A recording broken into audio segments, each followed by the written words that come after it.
Now we will get into our sixth positional list. We have done so far first base, center field, catchers, shortstops, and Left fielders. left fielders. In that particular order. If you want to see some of those lists, not all of those yet, you can check out the 2025 positional rankings playlist on the Above Replacement Radio YouTube page. But yeah, this week we are doing third baseman. It's the hot corner. Look out over there. It's coming at you fast. We got the third baseman this week. It's this was another particularly interesting list. There's a lot of I think with third base particularly, there's a lot of legacy at the position. Some of the best players in the league have played there for a long time. Um, but yeah, there's been some shuffling going on. Um, there's been some shuffling going on, certainly more at more areas of the list than others, but yeah, and yeah, just before I uh lend it to you, this is a projection for 2025. This is what we think they will do in 2025. It's not fully based on past performance, but also on future potential. So that's what we're going based off of. So that's why we might reference some underlying stats like how hard they hit the ball, what direction they've been hitting the ball, things like that, because that's ultimately kind of what will, determine later success. But yeah, without further ado, who's your number 10 third baseman in baseball? So for number 10, I am beginning this list with one of my seven returners from my third base list last year. This guy was number nine for me heading into 2024. So you'd think not a lot has changed, and maybe this guy put up kind of the standard season that we thought he would. That's kind of far from what happened. He just got back to the same place in a very weird way. I'm talking about Royce Lewis from the Minnesota Twins. We kind of saw his ceiling and his floor last year, right?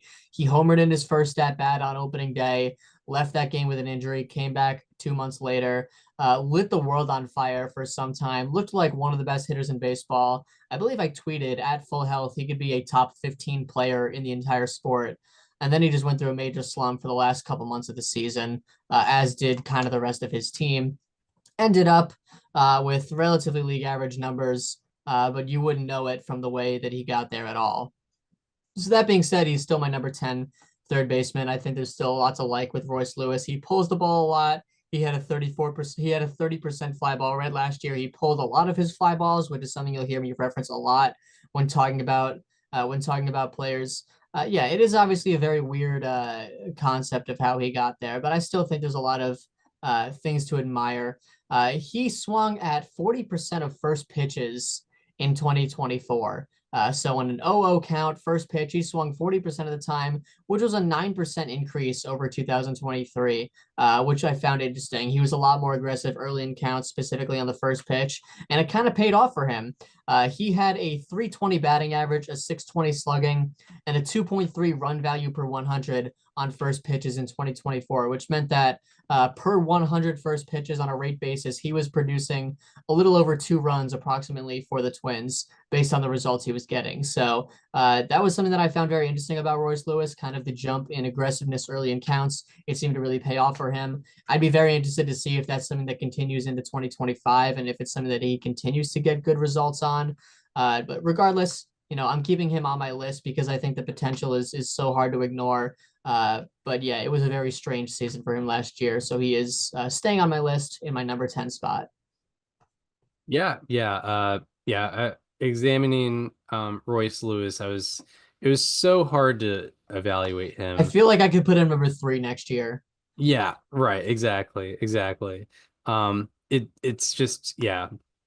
But yeah, it's good to continue his existence because it's nice that he's out there existing right now. For a long time it wasn't really the case. But yeah, my number 10, this is kind of going exclusively on this guy's potential. It is Junior Caminero. I was Caminero. so close. I'll just reveal right now he's not on my list, but I was so close. I really wanted to. Yeah, excuse me, I mispronounced. Junior Caminero of the Tampa Bay Rays. Yeah, he's the projected third baseman. He was obviously not on my list last year, but he's heading into his age 21 season. And yeah, he was a consensus top four prospect entering last year. I know the MLB .com released some of their prospect rankings, I think, this year, He's but not a prospect anymore. or oh yeah, he's not yeah, I forgot. That's why he's Yeah. not on the list because he's surpassed his rookie status. But if he was, yeah, if he was still a prospect, I'm sure he'd still be pretty highly ranked. He didn't necessarily do anything to um demote his case, I guess. Um, but yeah, he was a consensus top four prospect entering last year. And in 43 games as a 20-year-old last year, he put up a 105 OPS plus, which, yeah, isn't anything crazy. He did have a high average exit velocity and he had a high barrel rate, and as well as an average strikeout rate. So usually that just leads to great success. You know, if you're hitting the ball hard and hitting hard fly balls and you don't strike out very much, usually that leads to success. It's just he needs to reduce, he needs to improve some of the directional stuff that he has.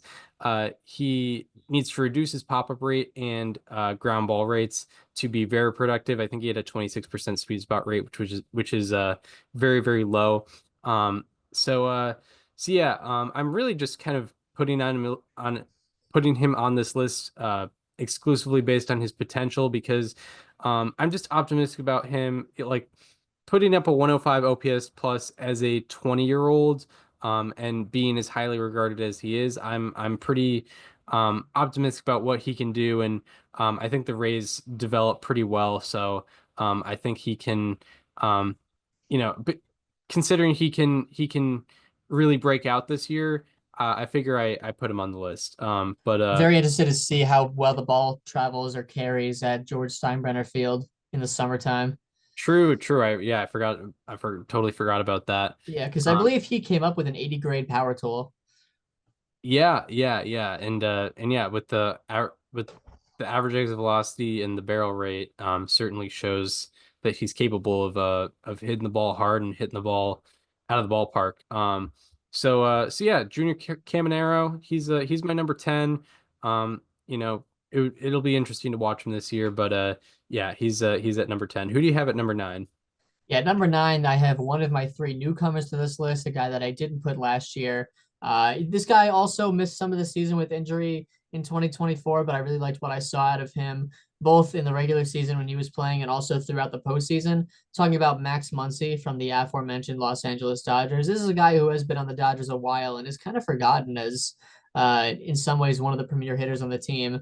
He did only put together 293 plate appearances, but in doing so, he slashed 232, 358, 494 for an 852 OPS with very good underlying numbers. As per usual, his chase rate was phenomenal at 20.3%. His walk rate was towards the top of the list at 15.4%. He obviously hit the ball very hard. He barreled it. He pulled it a ton. A 48% pull rate last year, a 43% fly ball rate, and a 25% ground ball rate, which I love. Is exactly what you should be seeing out of someone like Max Muncy. Just to give you an idea, since the start of the StatCast era, there have been exactly 3,093 seasons where a hitter has put up at least 150 batted balls.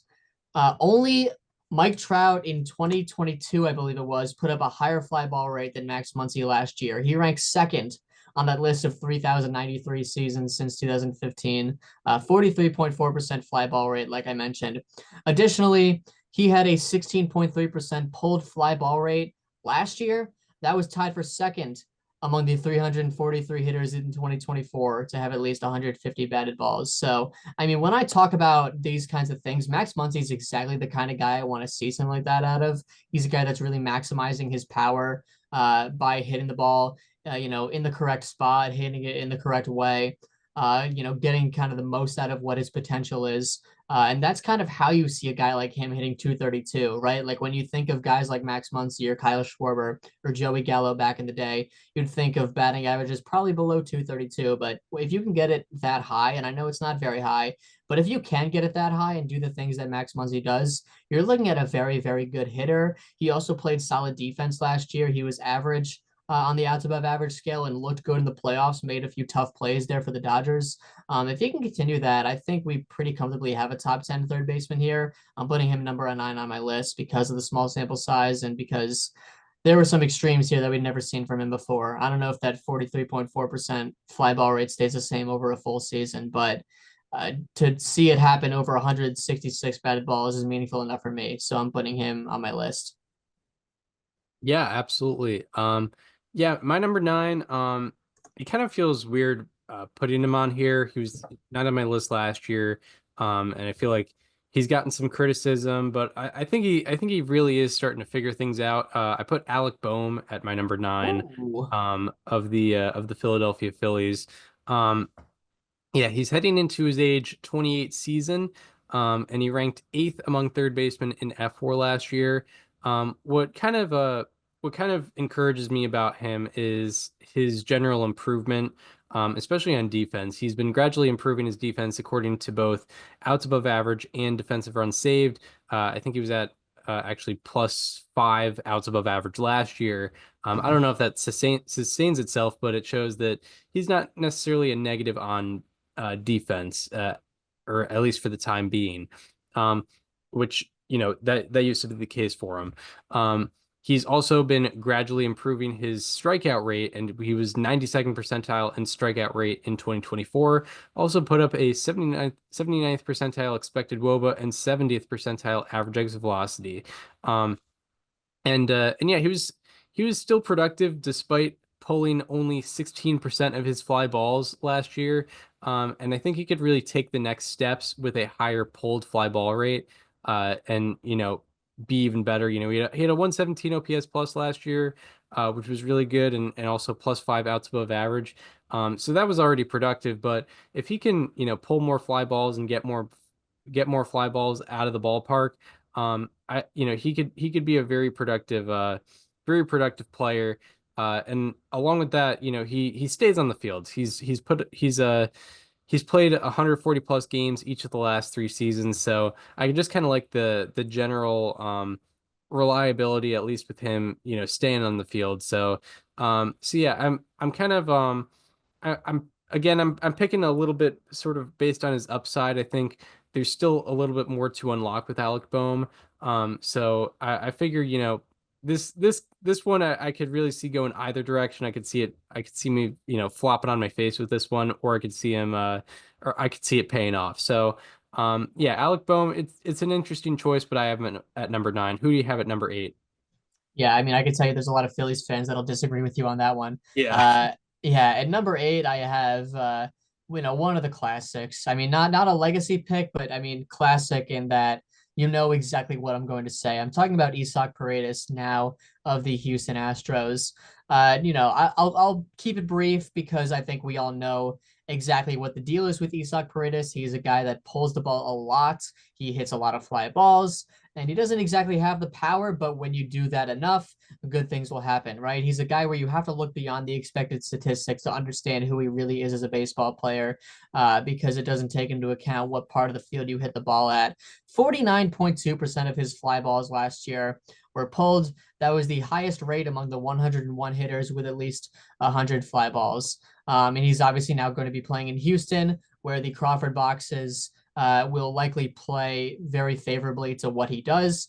Not only does he pull the ball, he really pulls it. Like he's left field line kind of guy, not even like a left center kind of guy. So, I think he'll be using that part of the stadium a lot when they're playing at home. And that's obviously something that's very exciting to watch for now that he's in maybe the most favorable ballpark for him. One other thing, I wanted to have something on him that was beyond the usual stuff. From March through June of last year, Isak Paredes had a 28.6% chase rate, and from July through September, it dropped to 24.2%. So that is just another thing that he improved on throughout the course of the season. If we could see something like that for him next year, we could see a drop in strikeout rate overall, which would be beneficial because that's more batted balls, and with more batted balls usually comes more pulled fly balls that will become home runs in Houston. So for that reason, I'm putting him on my list. If he was still a Cub, I don't even know if he'd be on this list or not, to be honest. But he got traded to where I think he belongs, and I'm very excited to see what this will look like this year. Yeah. The the Isak Paredes and Houston Astros coupling is the only like celebrity couple I root for. It's like Real. I'm like this is a match made in heaven. But Yeah, we ship it for sure. yes, indeed, we stand. My yeah, my number eight is the actually last of my three newcomers. Everyone else on this list is going to be a returner. But yeah, he's a newcomer. And yeah, had his first, I guess, pseudo full year in MLB last year. I'm talking about Jordan Westburg of the Baltimore Orioles. I had him as a player to watch last year, and he was one of my hits. And I guess that's why I'm still a little bit passionate about him. But yeah, he's heading into his age 26 season, and he put up a 129 OPS plus in 447 plate appearances in 2024. And he put up +5 outs above average at the third base position.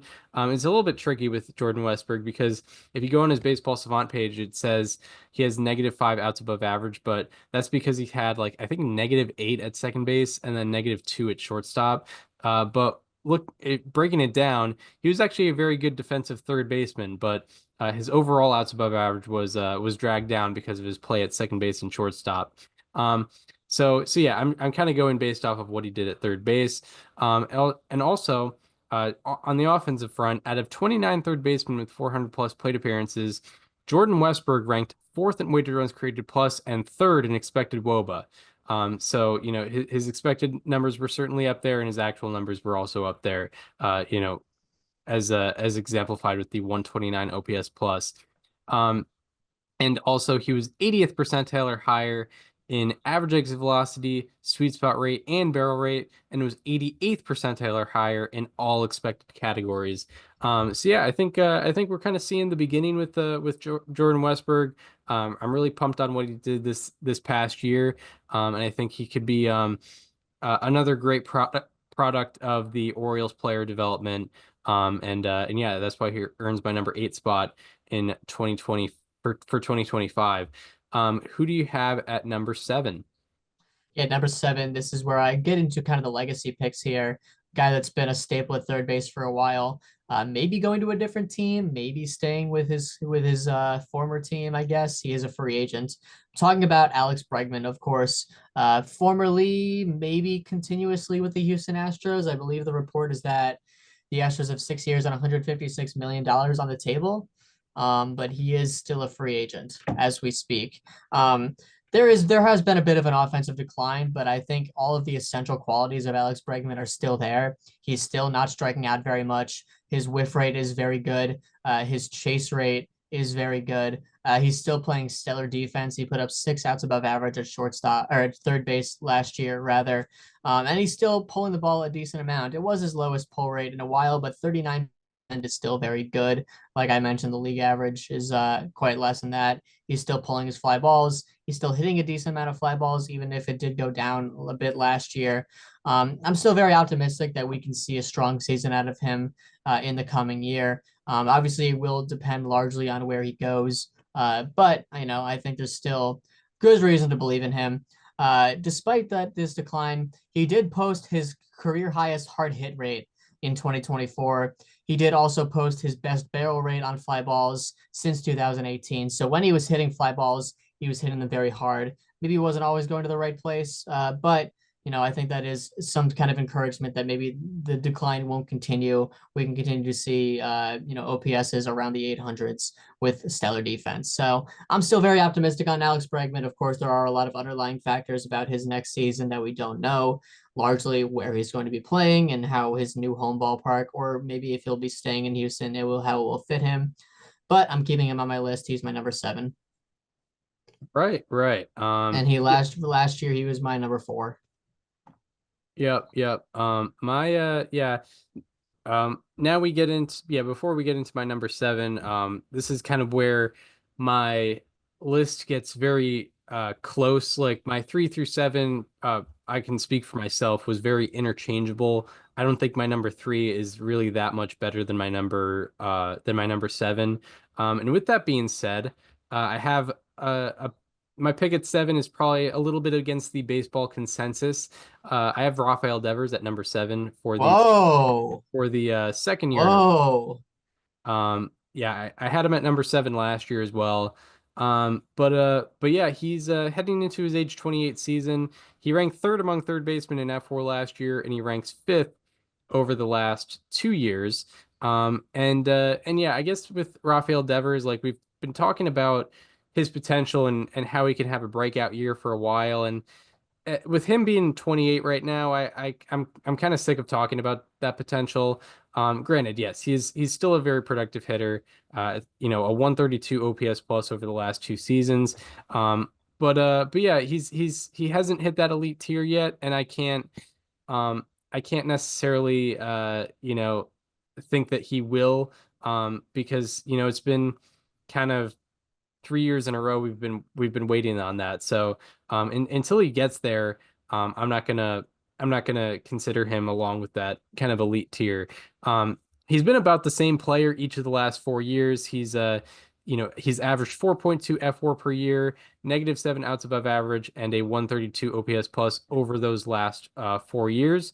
Um, I think what kind of drags him down this list is he is one of the worst defenders among this group. Um, Maybe the worst defender, and I don't think he's necessarily a disaster on defense. It's just he happens to be worse than a lot of the top third basemen in baseball, in my opinion. And yeah, I don't think his offense uh, necessarily makes up for it. I think he would have to. I'd have to think that he's going to put up, like a 150 OPS plus to put him above a lot of these guys. But based on what he's done, I don't think he's going to do that. I think he's kind of going to remain in like the 130s, maybe touch 140. But yeah, it's a pick where I really hope to be wrong. I really want to see that breakout season out of Rafael Devers, but yeah, it just unfortunately hasn't happened yet. I expect him to be productive, like 4 wins above replacement. If you're guaranteeing me 4 wins above replacement out of a player every single year, I think that's a very good player. But I don't think it's I don't think he MLB Network had him number 2. I don't think I don't think he's at that tier yet, and I think it would be either a little bit premature or maybe you're looking at the wrong stuff if you're putting him number 2. But yeah, so who do you have at number 6?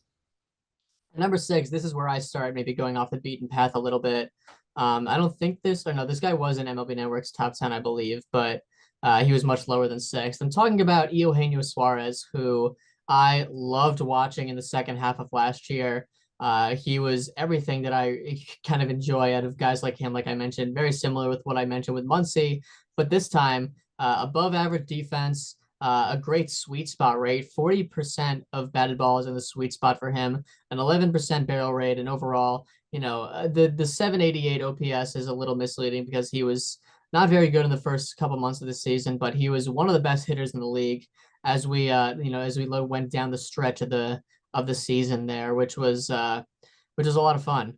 Like I mentioned, from July through the end of the season, Eugenio Suarez pulled 49.4% of his fly balls, the highest of the aforementioned 101 hitters with at least 50 batted balls throughout that span. He had a 974 OPS from July on. I think we could really see a closer version of that Eugenio Suarez throughout the 2025 version. I think he's much closer to that than most people might think if he can continue to do that throughout the season. And he did it for 3 months. I feel very optimistic that he could do it for 6. Arizona has been a hitter friendly ballpark in many instances, especially with some of these power hitters. And I think Suarez can be a guy that absolutely plays in favor of that. If he continues to pull the ball like he did, which, he's had a pull rate above 40% in each of the last seasons since 2019. We saw it to an extreme degree on his fly balls last year, and I feel very optimistic to believe that we could see that again. He also dropped his strikeout rate below 30% this year. It went to 27.5%, which is really solid to see. Like I mentioned, the 40% sweet spot rate was awesome. 26% line drive rate, a 33% fly ball rate, a higher fly ball rate than ground ball rate, which is again what you want to see out of guys like that. I feel very optimistic, like I said, that I think what we saw out of him in the second half is very close to what he really is. And if we can see that in a full season, I think we're looking at a very strong player. So I am indeed looking at Eugenio Suarez in my number 6 spot. Yeah, I figured you would be high on him. The I remember like, how about that? I'll usually forget, specific things about them, but Mhm. um He had pulled the like 70% of his fly balls over the span that I was talking about. It was ridiculous. it was a thing where like I think sometimes because I'm not necessarily talking sometimes I might zone out sometimes on the on players to highlight and stuff, and like it didn't hit me until I re-listened back, and I was like, wait, that's he actually said 70% of Yeah, fly balls dude, were if you pulled. look at his, I remember looking at his, I was examining him for a how about that, and I looked at his spray chart of fly balls and started laughing. Yeah. I like had to take it in. It was like a magical sight, Looking at the data and simply laughing. literally. But yeah, no, I figured you'd have him on the on this list, and yeah, he was in great consideration for me. But my number six is Isak Paredes. He Mm, uh he was my number nine last year.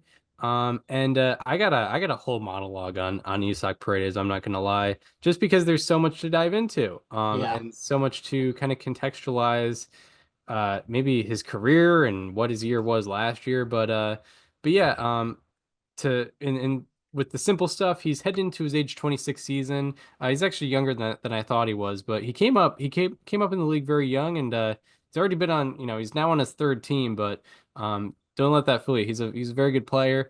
He ranked ninth among third basemen in F4 last year, and he ranks fourth over the last 2 years. He's a fairly average defender.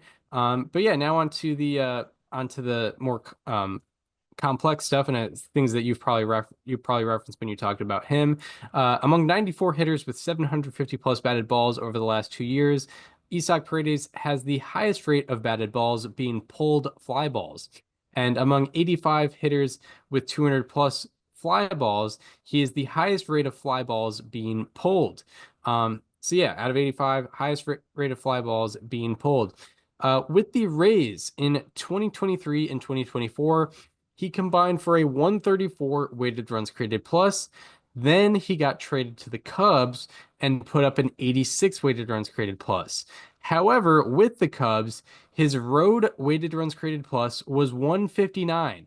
But unfortunately, that home weighted runs created plus was -2. Um, the and yeah, this is why I mentioned the pulled fly ball rate, is because the Rays ballpark is 315 feet down the left field line, and the Cubs ballpark is 355 feet down the left field line. And this offseason, he was traded to the Astros, whose ballpark is 315 feet down the left field line, like the Rays. And it's even a little bit more advantageous because the Rays ballpark, it kind of juts out a little bit. With the Astros ballpark, it doesn't necessarily do that. It stays short for a little while. That's the Crawford boxes situation. But yeah, with him being traded to the Astros, it would be logical to expect him to perform at the level he was performing at with the Rays, which resulted in a weighted runs created plus over 130. That and yeah, I mentioned he had a 134 combined weighted runs created plus with the Rays in 2023 and 2024 before he got traded, and that weighted runs created plus ranked second among qualified third basemen in that span.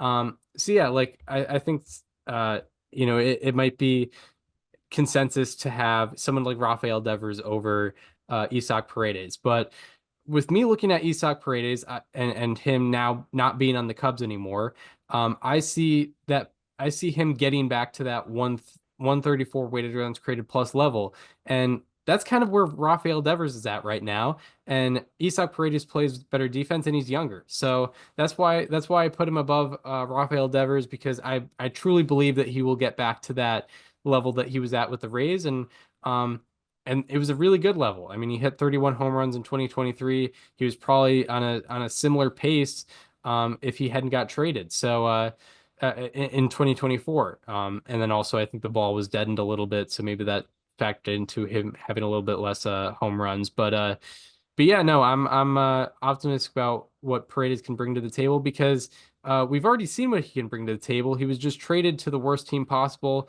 Thank God. Literally the worst team possible. Yes, I mean it's the deepest down the left field line in MLB, and he's known for pulling fly balls, and he's a righty, by the way. If anyone, I'm sure that was implied. Um, uh, but uh, but yeah, I mean, thank God the Cubs actually, were able to get something out of that because it wasn't going to work out. Thank God they were actually able to get Kyle Tucker out of that deal because otherwise it could have been a disaster for them. And I'm really happy for ultimately I'm really happy for Isak Paredes that he gets to play for a team where that ballpark is actually going to reward him and not be the worst possible situation for him. But yeah, that's why I have Isak Paredes at number 6. Who do you have at number 5? Yeah, at number five, I have the guy that I put at number six last year, another one of my returners, another one of the legacy picks. I'm going with Manny Machado from the San Diego Padres. Another very interesting year for him. He started the year coming off of surgery, in which he was playing DH for the first month or so of the season, and then kind of eased his way back into playing third. So when you look at the defense, especially on Fangraphs, and see a bad number, I think a large part of that was due to the fact that he was playing DH for some time. Took him a while to really find his own groove, but then he kind of found it towards the end of the year. There are still a few things that I didn't love. I didn't love to see that there was a 6%, nearly 7% decrease in fly ball rate last year. I don't think that's who Manny Machado is, and I think I would like to see him hitting 28.9% fly balls and not 22%. But regardless, I'll give him the benefit of the doubt of he had that surgery and that left him off the marks a bit for a little bit. Regardless, all the other stuff is still there. The exit velocity was still solid. He's hitting the ball hard. The bat speed was very quick last year. He was averaging a fast swing, which not a lot of people do. He was barreling above 11% of batted balls, which, is very good. That's what I want to see out of him. One thing of note is, like I mentioned, the in-season improvement. He had a 7.8% barrel rate from March through June and a 14% barrel rate from July through September. His OPS went from 727 from March through June and then 872 from July through September. So we kind of saw more of the Manny Machado that we know and have gotten to know in the last few months of the season. I'm pretty sure that he could probably do that again. Like I mentioned, I didn't love the decrease in fly balls. Even with the early stuff, I still don't love what the final number came out to be. So that does concern me a bit. It's going into age 32 this year. And yeah, we're just gonna have to see. But I did bring him up on my list from last year. I brought him into the top five. And yeah, I have Manny Machado in my five. Yeah, yeah. My number 5 is Alex Bregman. He was my number 5 last year, and just like last year, I don't have too much to say on him. He's been good. He's been good. He hasn't been elite, but he's been good, and he hasn't really strayed away from that since 2021, since he's been fully healthy. He's just kind of had, very productive seasons each of the last 3 years. Right now, he's heading into his age 31 season. He ranked fourth among third basemen in F4 in 2024, and he actually ranked second over the last 2 years.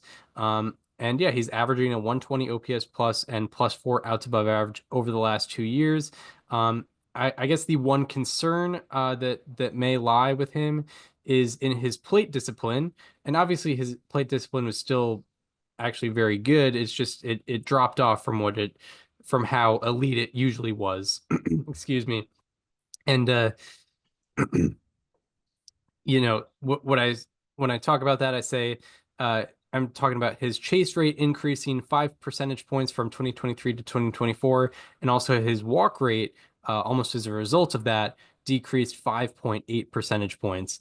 And that I was wondering why his expected WOBA went down, or general expected numbers went down, because his exit velocity, his barrel rate kind of stayed the same. It's because his walk rate dropped. And that's maybe why his general offensive production wasn't as high as it was, maybe 2 years ago. But yeah, I still think he's going to be a productive player. This ranking could change based on, what ballpark he plays in next year. So it's subject to be tentative. But yeah, no, Alex Bregman, he's still a very good third baseman. Didn't really do anything that made me want to move him up or down. So that's why he stays at number 5 for me. Who do you have at number 4? Yeah, number four, I have Austin Riley, who was my number two last year. He is moving down a bit on the list, not because of anything he did. I just like the guys ahead of him. He did start out struggling last season, but then found his way back to being Austin Riley before his season unfortunately ended with an injury in mid-August. Overall, it was a bit of a decline. It was a 30-point drop in batting, or 25-point drop in batting average. 33% drop or 23% drop in OBP, significant drop in slugging. And the results just weren't there. But a lot of the underlying numbers still were. The exit velocity actually went up by a mile per hour. The expected slugging stayed pretty close to the same. The expected WOBA only went down by 4 points. Strikeout rate stayed relatively the same. The walk rate stayed relatively the same, and the underlying numbers went up. The line drive rate went up, the fly ball rate went up, the ground ball rate went down. All the good stuff that I like to see. He did pull a lot less than he did in previous years, which I didn't love, but regardless, that did happen. And he still really hasn't learned how to hit fastballs, unfortunately, four seamers more specifically. He had a -7 run value on four seamers last year, which is why he's only at number four. But another reason why he's at number four is simply because he hits the ball incredibly hard. Defense has never really known what to think of him in terms of DRS and outs above average. They've always been kind of confused on Austin Riley. So I'm going to say he's just fine. He barreled 15% of the balls that he hit last year, which was awesome. Still had the X slugging over 500, which is kind of just all the makings of an elite hitter. I still believe that Austin Riley possesses all of those. Last year, he had a 44% ground ball rate and a 10% barrel rate from opening day through June 13. I know it's a randomly specific date, but after that is when he started to turn things around. He had a 618 OPS after June 13th, and from June 14th through August 18th, when his season ended, he had a 28% ground ball rate, which is a 16% decrease, and a 19.2% barrel rate, which was a 9% increase.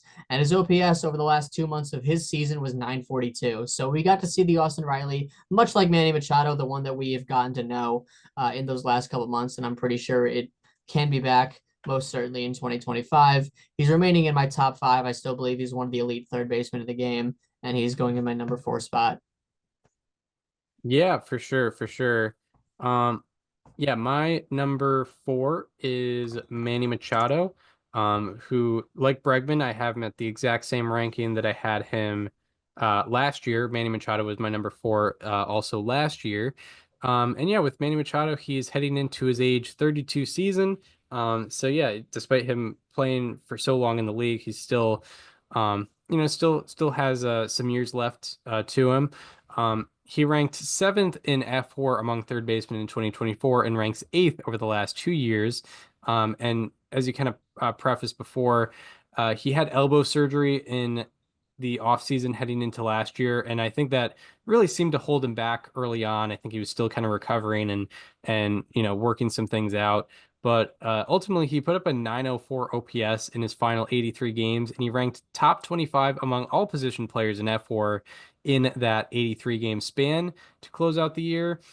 He also had +3 outs above average from July on, as opposed to -4 in May and June. Also, he was a DH for most of April, which skewed his WAR a little bit because obviously with being a DH, you don't bring any defensive value. So it dropped his defensive runs above average, which ultimately dropped his wins above replacement. So I think if he was playing third base the whole year last year, he would have been above some of these guys in terms of WAR rankings. So yeah, with I don't expect him to be at a 904 OPS necessarily, but in terms of what he evened out to and what his final product was last year, I kind of expect that along with good defense again from him in 2025. I expect that outs above average to rise back up to around what it used to be, or even just like +4, +5. So if he has like a 125 OPS plus and plus 5 outs above average, I think he'll be a a really productive player, and that's kind of what I expect out of him, which is why I have him at number four. But yeah, who do you have at number three? Yeah, at number three, there is some disagreement here. You have him at number seven. I'm talking about Rafael Devers, who, unlike many of the legacy third basemen on this list, did not see a decline in production in 2024. We've talked about Bregman having a bit of a decline in results. We've talked about it with Machado. We've talked about it with Riley. Nolan Arenado, I imagine, didn't make either of our lists because of it. Rafael Devers was battling injury for a lot of last year. He was up and down the IL. If you watched him through down the stretch last year, he clearly wasn't right. There was a lot that just looked like it was missing from his swing, from his play style, the thing that Chris and I have been watching since 2017. And despite that, he still put up an 870 OPS. He actually had a better OPS than he did in 2023.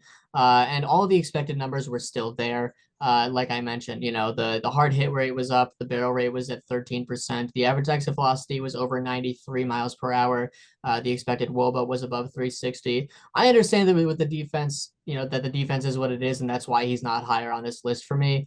But all of the underlying numbers are still very much there, and the results actually stayed with it. I also like, this is something that I talk about a lot. Rafael Devers hit four seam fastballs very well. He had a 71% hard hit rate on four seamers. That was the third highest hard hit rate among the 327 hitters to have at least 50 batted balls against four seamers last year. Only James Wood and Fernando Tatis Jr. had higher hard hit rates against four seamers. The pull rate was low, but Rafael Devers doesn't really need to pull the ball. Would he be optimized for it? Sure. But Fenway, even then, like he has enough opposite field power to still hit 30 home runs a year. At Fenway, it might even be better for him because it is, more shallow out there, easier for extra base hits. The walk rate also went up last year. He hit a walk rate above 10% for the first time in his career. It was 11.1%. And I don't know. I think I just really still liked what I saw. The line drive rate went up by nearly 4% or by over 4% this year. And like I mentioned, all of this was still playing through injury. So, I still think that Rafael Devers is in that elite tier of third baseman. We saw the results last year, and he is in my number three spot. Right, right. Yeah. And yeah, like I mentioned, the difference between my number three and my number seven Very is interchangeable. minuscule. Hmm. Like yeah, um if we were doing a draft of like a team, and instead of my number three and my number seven are on the board, and someone takes my number three, but I still get my number seven, I'm not really that Complaining. bummed out. Um, Forgot to mention one last stat. Rafael Devers had a 5% increase in sweet spot rate in 2024. 60% of the balls that he hit in the sweet spot were over 100 miles an hour. And that was the second highest rate among the 179 hitters with at least 100 batted balls in the sweet spot. He was second only to Juan Soto. So when he was hitting the ball in the sweet spot, he was also crushing it. right, right, right. Yeah, for sure. Yeah, no, I hope I hope he definitely takes that next step. My number three is Austin Riley. He was my number two last year. And yeah, although yeah, he definitely had a drop in production last year, but I'm kind of sort of sticking by his side because of the underlying stuff, and also the things you talked about with how he ended the year. But ultimately, boiling it down, he ranks sixth among third basemen in F4 over the last 2 years. He missed the final 38 games of last year with a broken hand after getting hit by a pitch.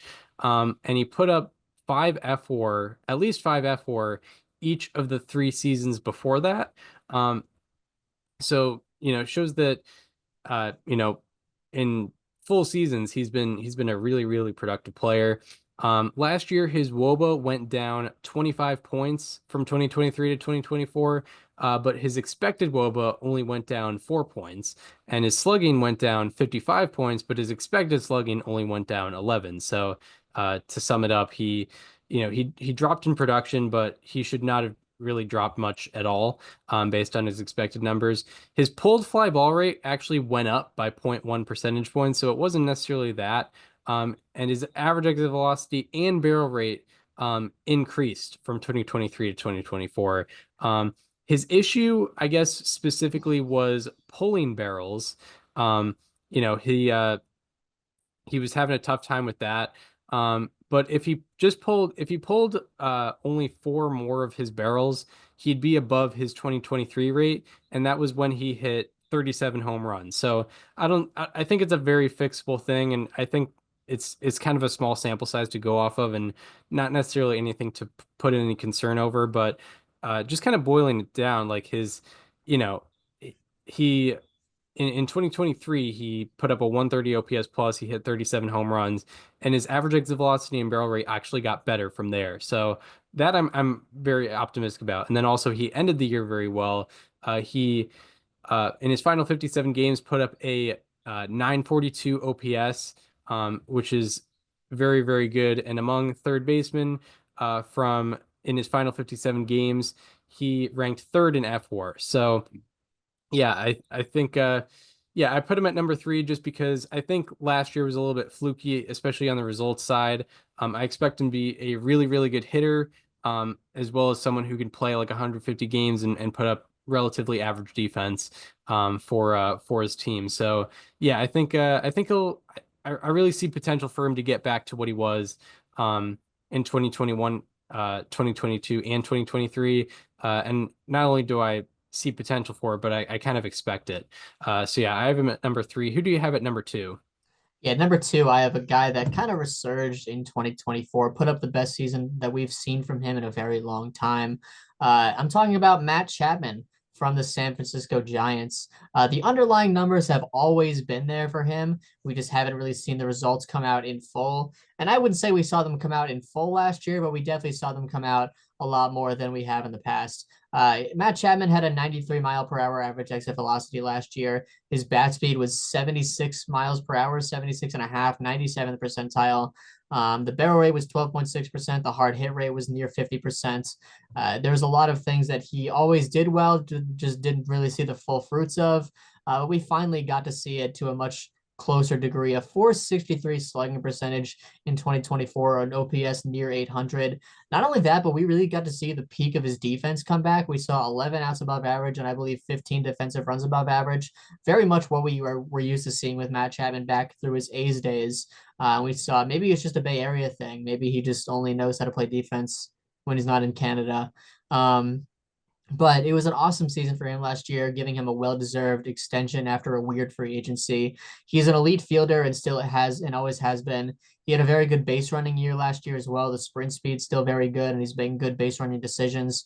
The walk rate was at 10% last year, which is around where it's usually been. He did drop his strikeout rate to the lowest point it's been at since 2019, which is obviously a huge thing for someone like him, you know, in terms of getting those results that we've always waited to see.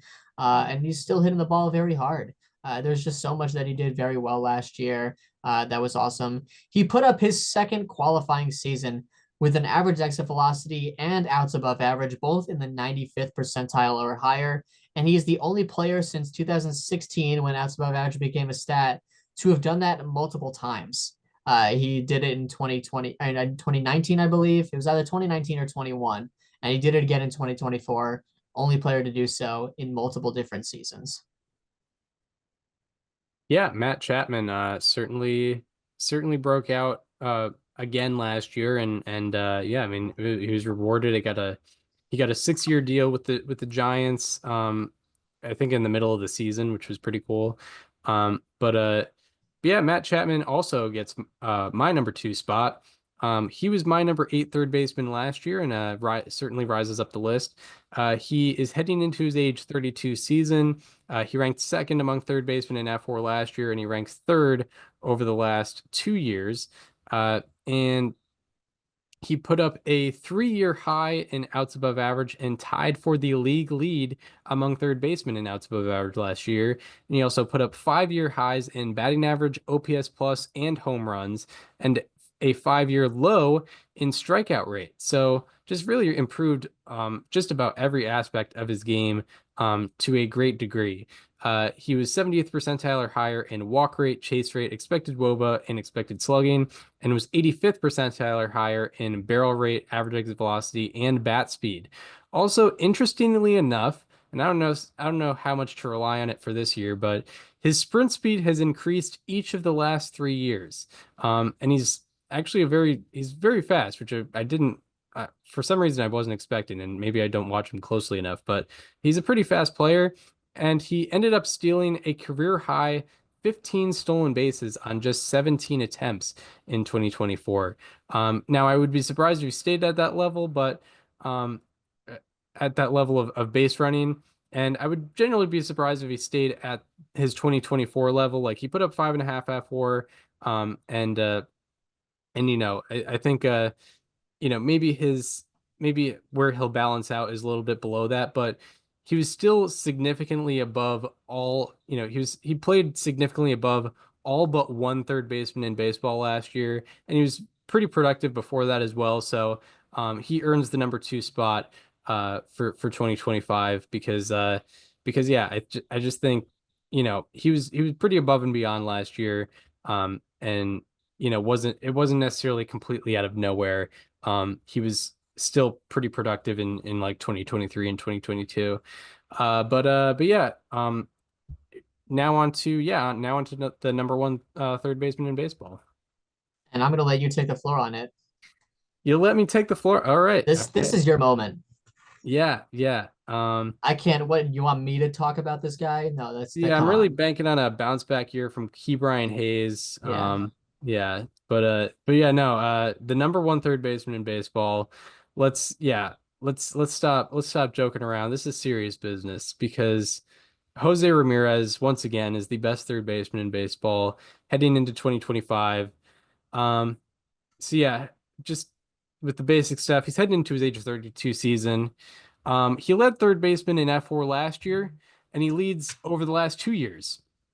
He also leads over the last 3 years, over the last 4 years, over the last 5, 6, 7, 8, 9, 10, and 11 years. He leads third baseman in F4. He put up a 6 year high in fly ball rate and a 3 year high in pull rate, and was rewarded with 39 home runs to tie a career high.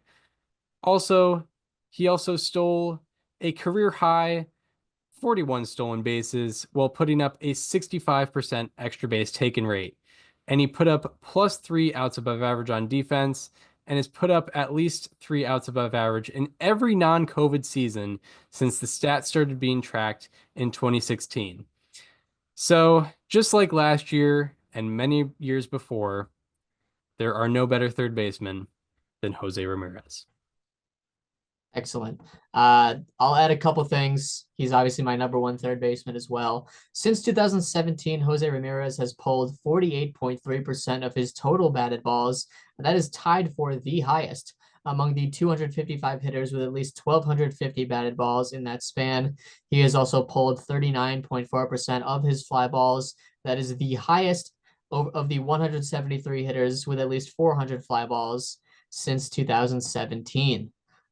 He is still not striking out, not a particularly high amount. The walk rate did go down a little bit last year, but it's still to a very good point. He had a 350, 335 OBP last year and a 537 slugging. You kind of said most of what needed to be said. There's really not much else to say. You are the Jose Ramirez guy on this podcast, so I'll leave everyone with Chris's thoughts on Jose Ramirez. Yeah, yeah, no, it's I mean one home run shy of a 40-40 season. I And know he that also only played 161 games. yeah, true, Or well, true. the Guardians did. I don't know if he did. Yeah. Yeah, 40 home runs, 39 home runs, 41 stolen bases. I know those are really complicated stats. Those are nerd stats that we're talking Mhm. about to justify Jose Ramirez's case. But yeah, no, he's excellent. He's remained excellent. And yeah, it feels somewhat vindicating to have MLB Network put him number 1. But Finally. but like there really was no other option for 2025. Uh, No. Last year they put Austin Riley. Look how that turned out for them. And I think years before that I think they had Manny Machado in 2023. Um, so and That Jose one might have been a little bit more valid though. Yeah, he was coming off an MVP finalist season for sure. Yeah. Um, but I think Jose Ramirez had the better historic track record, and in 2023, Jose Ramirez was better than Manny Machado. Yeah, he was better than Yes. Manny Machado. So, and Nolan Arenado. Um, so so yeah, it's just he's so consistent, and that's why I have to put him number one. And yeah, surely there could be another third baseman that has a better year than him this year, but I still expect him to be very productive, 5, 6 wins above replacement. He hasn't had that crazy season. I never expect him to put up 8 or 9 wins above replacement in a year, but he's just so consistent that I know he will always be good, and you can't say that about every player on this list. So yeah, wonderful to put Jose Ramirez number one again. And yeah, we both felt very, very correct last year when he did end up being the best third baseman in baseball.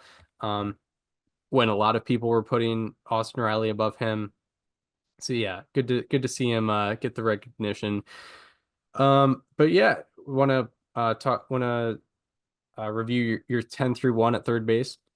Yes, my 10 through 1. So at number 10, I had Royce Lewis. Number 9, Max Muncy. Number 8, Isak Paredes. Number 7, Alex Bregman. Number 6, Eugenio Suarez. Number 5, Manny Machado. Number 4, Austin Riley. Number 3, Rafael Devers. Number 2, Matt Chapman. And number 1, Jose Ramirez.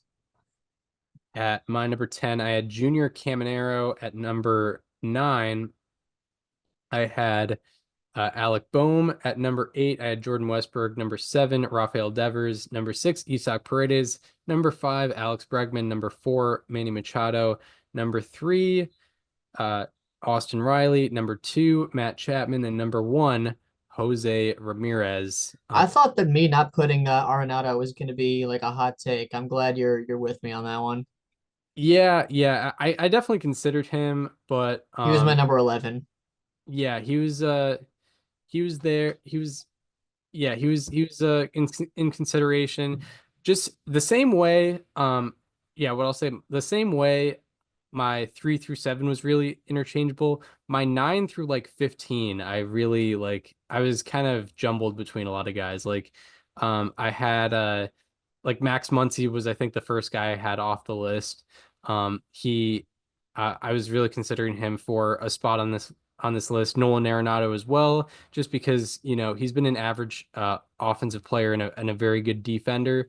Um, and then I also considered Eugenio Suarez, Royce Lewis, uh, Mark Vientos, because we didn't put him in the first base list because we figured he would actually play third base, but he might actually play first base. Yeah. And he only played 4 games at first base last year, so felt kind of weird to put him there based on like a possibility. And then also I considered Joey Ortiz because he led all third basemen in outs above average last year. Um, but yeah, no, Nolan Arenado, yeah, I it's just we haven't seen it in like we're 3 years removed from an MVP finalist season from him, but it's been 3 years. So um gotta and he's 33, I think now. 30. Yeah. So um and a lot of the underlying stuff has gotten worse too. Um but uh but yeah, no, that was probably a take on both of our parts. I think MLB Network might have had him at number 7 last year, or at number 7 on their list. Or actually, we should review because it is out there. Um, Yeah, hang on, I'll check it. I don't know if it's still pinned or not on their Instagram. They used to do that. Yeah, no, they pinned the Hall of Fame stuff. top 10. They released the top 100 released the shortstop list, which was tough. They used the correct 10. They just put Bobby Witt Jr. at number 4. That was crazy. Yeah, you can't be doing that. Um, so yeah, MLB Network had Eugenio Suarez number 10, Isak Paredes number 9, Max Muncy number 8, Nolan Arenado number 7, Matt Chapman Number number 6. 6, That's uh, tough. Austin Riley at 5, Manny Machado at 4, Alex Bregman at 3, Rafael Devers at number 2, and Jose Ramirez at number 1. Um, So yeah, I'm even further off on Rafael Devers with MLB Network, and then we're both we're both off on Matt Chapman, but Yeah, uh, I'm okay. I feel confident on our stance. I think the guys that came off my list last year were Nolan Arenado, Ke'Bryan Hayes, and one other person. Uh, I forget the other person, but For me, it was Arenado, Hayes, and oh, Gunnar Henderson. oh yeah, Gunnar Henderson. Yeah, because we had Right. him as a third baseman last year. That's who it was. Okay. Yep. But yeah, anything more before we wrap this up?